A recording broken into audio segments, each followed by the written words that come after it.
Bismillahirrahmanirrahim. Assalamualaikum warahmatullahi wabarakatuh. Salam sejahtera bagi kita semua. Mohon izin perkenalkan, nama saya Andi Widi Santoso, mahasiswa Universitas Pancasakti Bekasi NIM 28921-50279, program studi manajemen semester 3 akan mempresentasikan ujian tengah semester project test mata ekonomi manajerial dengan dosen Bapak Imhar dengan judul pengertian ekonomi manajerial dan pengambilan keputusan. Pendahuluan ekonomi manajerial.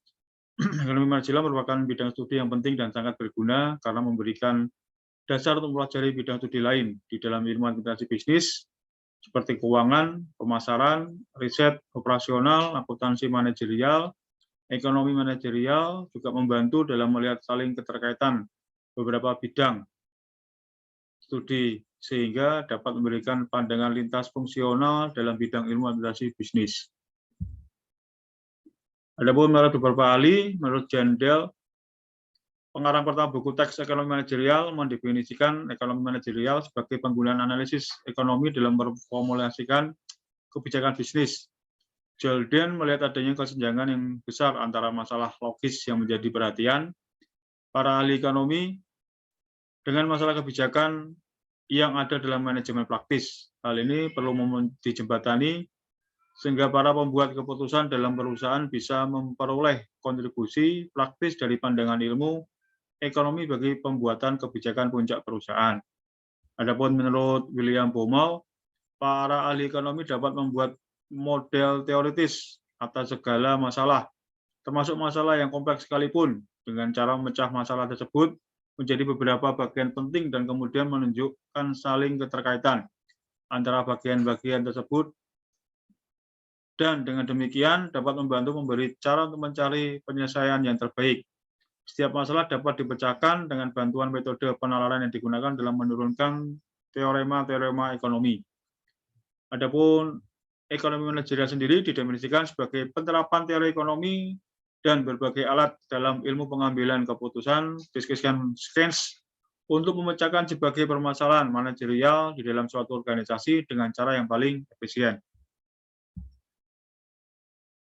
Pengambilan keputusan, ya, karena materi ini bersinggungan juga dengan pengambilan keputusan. Permasalahan manajerial dalam suatu organisasi timbul karena ada keterbatasan atau kendala yang dihadapi organisasi dalam mencapai tujuannya.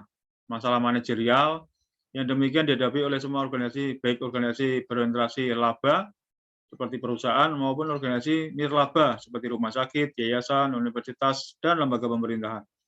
Ada banyak keterbatasan yang dihadapi oleh sebuah organisasi dalam mencapai tujuannya, mulai dari keterbatasan material maupun non-material. Keterbatasan material antara lain mencakup keterbatasan dalam model yang dimiliki, jumlah faktor produksi penting yang dapat diperoleh, luas lahan pabrik, atau tingkat teknologi produksi yang digunakan. Sedangkan keterbatasan non-material antara lain meliputi keterbatasan skill atau keterampilan dan motivasi pekerja, pengalaman dan orientasi pengambilan keputusan, budaya organisasi atau peraturan pemerintah. Berikut ini diagram pengambilan keputusan dalam ekonomi manajerial. Diagram yang pertama, masalah pengambilan keputusan manajerial, kemudian dibagi dengan dua skema menurut teori ekonomi, yaitu ekonomi mikro dan ekonomi makro, kemudian ilmu pengambilan keputusan berdasarkan matematika ekonomi, statistik, dan ekonometrika. Kemudian ada ekonomi manajerial dan menjadi solusi optimal. Solusi di mana kita menemukan beberapa ide untuk menyelesaikan suatu permasalahan.